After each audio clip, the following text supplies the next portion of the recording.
నిజం చెప్పు, ఇప్పటిదాకా నువ్వెక్కడున్నావు? ఇంట్లోని. నీ అవుట్ హౌస్ లో చూస్తే లేవు కదా. అరే, నేను ఇక్కడుంటే అక్కడెలా ఉంటానండి? మరి ఇక్కడ ఇందాకటి నుంచి గొంతు చించుకుని అరుస్తున్నాను కదా, మరి అప్పుడు రాలేదే? ఇయర్ ఫోన్ పెట్టుకుని పాటలు వింటూ పని చేసుకుంటున్నానండి. మీరు అరిచింది నాకు వినపడలేదు. అసలు ఏమైందని? ఎందుకు అరవడం?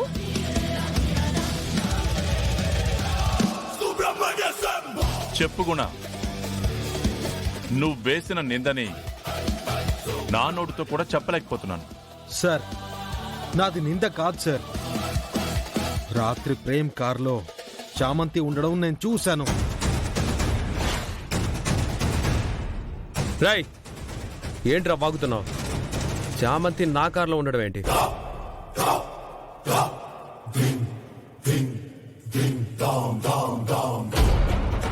నేనే అలసిపోయి వచ్చి పడుకొని ఇప్పుడు లేస్తే పొద్దున్నే వచ్చి పంచాయతీ పెడుతున్నావు. రాత్రి మీరు కార్లో వెళ్ళారా లేదా? వెళ్ళాను. విన్నారా సార్? విన్నారా? ఏంటి విన్నారా? రైడ్ వస్తే వెళ్ళాను రా. మీరు చామంతితోనే వెళ్ళారు. నా పక్కన ఉంది కస్టమర్. కాదు, చామంతే. తాగేసి చూసావా ఏంటి? అదే అయి ఉంటుంది ప్రేమ్. ఆ మత్తులోనే ఎవరో అమ్మాయిని పక్కనున్న చామంతి అనుకుని పొరపాటు పడ్డాడు.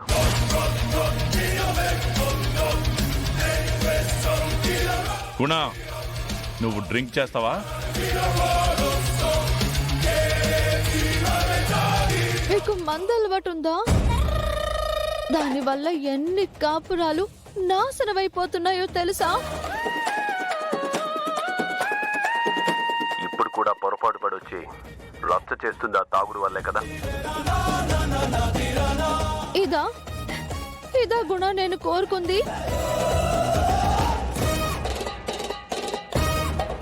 ఇదేంటి టాపిక్ మందు మీదకి వెళ్ళి హర్ష గారికి నా మీద బ్యాడ్ ఇంప్రెషన్ వచ్చేలా వెళ్తుంది? ఏంటి గుణ ఇది? అబే, నాకు అసలు అలవాటే లేదు సార్. యాక్చువల్లీ మా ఫ్రెండ్స్ తాగుతూ నన్ను తాగమని చాలా బలవంతం చేసినా నేను నో చెప్పాను సార్. కుడి తాగుతున్నట్టు తాగుతూనే కదరా కనిపించావు. అది సార్ నా క్యారెక్టర్. వాళ్ళు చామంతి కారులో ఉందని చెప్పారు. ఆ తాగుబోతుల మాటలు నమ్మే నేను ఉందనుకున్నాను. అప్పుడు అది పొరపాటనే కదా అర్థం. హర్ష ఏంటి అలా ఉన్నాడు? ఫోన్లో ఏం చేస్తున్నాడు?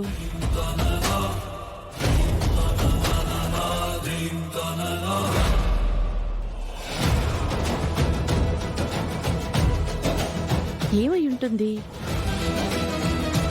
ఎవరికి ఫోన్ చేస్తున్నాడు? సీను, నీకు ఫోటోలు పంపించాను, చూసావా?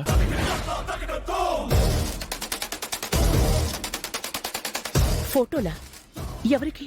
ఆ 2 ఫోటోలు రేపు న్యూస్ పేపర్లో ఫ్రంట్ పేజీలో రావాలి.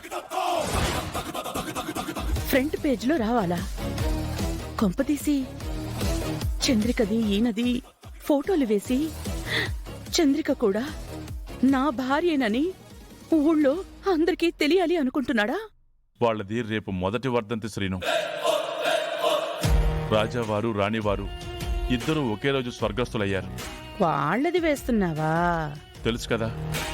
ఫోటోలు వేసి మ్యాటర్ సెటప్ చేయండి. ఫస్ట్ పేజీలోనే రావాలి. ఓకే?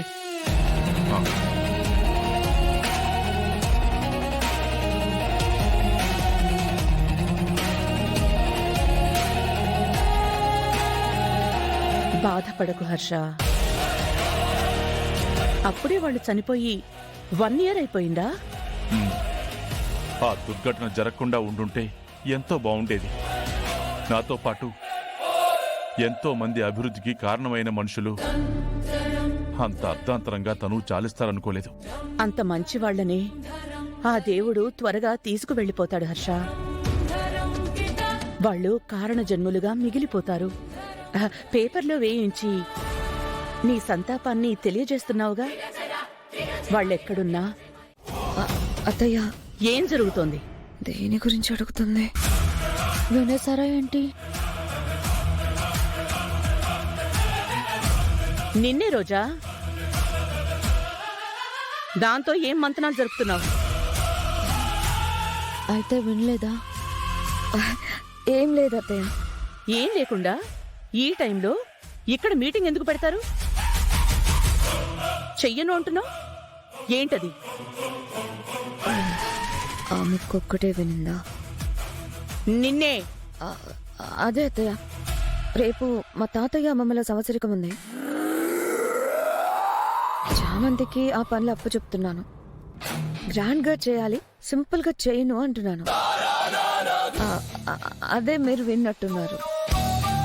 దాన్ని నిలదీయడానికే వచ్చాను. ఇది అదే పనిలో ఉందా? ఏంటత్తయ్య? ఏం లేదులే. అసలు నువ్వు నా దగ్గర కదా డిస్కస్ చేయాలి. హర్ష చెప్పే వరకు నాకు కూడా తెలియలేదు. ఓ, మర్చిపోయానేమో అని గుర్తు చేయడానికి వచ్చారా అత్తయ్య? వాళ్ళ మరణాలు నాకు పీడికలుగా అయినప్పుడు ఎలా జ్ఞాపకం ఉండదు అత్తయ్య?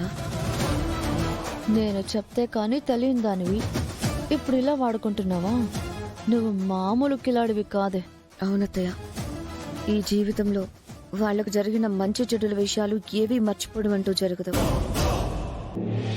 మీరే టెన్షన్లో ఉంటున్నారు కదా, నేనెలాగూ చేస్తున్నాను కదా అని మీకు చెప్పలేదు.